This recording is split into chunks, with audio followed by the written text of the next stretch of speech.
So, as you've heard, this is really an important bill, an important day, and I can't emphasize enough how important this work of the California legislature, both houses, mostly, almost entirely the Democratic Party, has done this.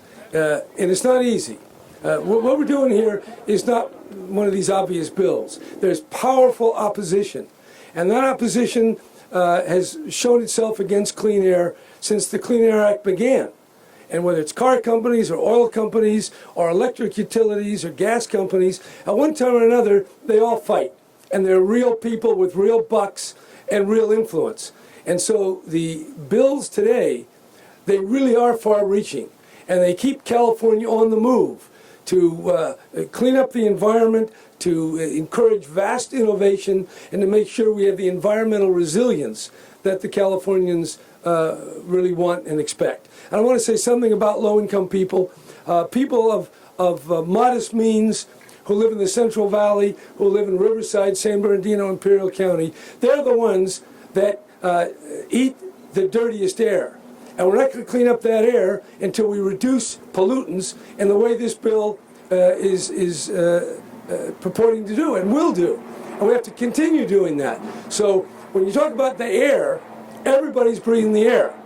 And young children, many of whom are getting asthma, older people with respiratory disease, they're the victims. And if we don't stop climate change, it's not going to be 110 in Imperial County, it's going to be 130.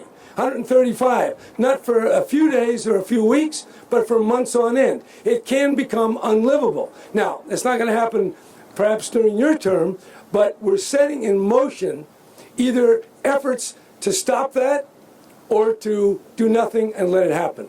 And the great problem with these big issues is that when you wait too long because you can't see it, it's too late to do anything about it. So what we're doing here is far-sighted as well as far-reaching. And it takes a lot of courage and a lot of vision. California is doing something that no other state has done. You're putting into law real measures backed up by the real power of the state of California. This is big, and I hope it sends a message across the country. And those Republicans in Congress, if God help us if they win again, but if they do, may they be converted. May they see the light before it's too late. And that's what this is also about. Amen. All right? And by the way, I don't want to be partisan, but these guys deny science, say our drought is not true. They say there aren't forest fires, that floods are not occurring in Florida and New Orleans. That's not true. Anybody who lies like that should not be listened to. That's all. And this legislature is moving forward. I'm glad that I can do my modest part by signing the bill. Not veto. I still can veto it, but I won't. Don't worry, I won't. Because this is law. And by the way, since we're telling all these old stories, Tom Quinn's not here, but her predecessor, immediate predecessor, first time around, started to lower the emissions of NOx, nitrogen oxygen, which caused a lot of smog and poison and all the rest of it. Henry Ford II came out himself. So we dealt with the biggies. So when you hear these guys knock on your door, you know that we've taken down the biggest of the big. And so whoever they are, they're all going to fall before the truth of this, what shall I call this? Christian army marching on, or not Christian, can't say that. Well, with Jewish warriors standing behind.